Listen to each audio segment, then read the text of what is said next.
Kateřina.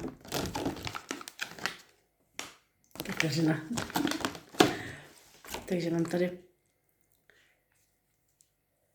pravý sicilský. Přiletěli dneska ze Sicílie. A normálně jsou to speciálně chycejí tady takhle to střívko. To hodně prchá na hlavu. Jsou to nejlepší prostě,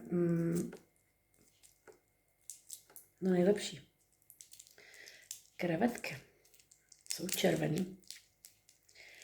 A jsou to asi číslo 3. Jsou ty největší. Je to krásně modrá, dívejte.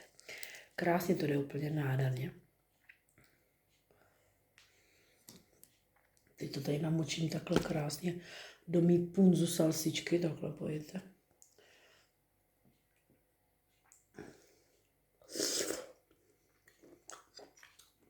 A mám tam cibulku. Tím to zajím.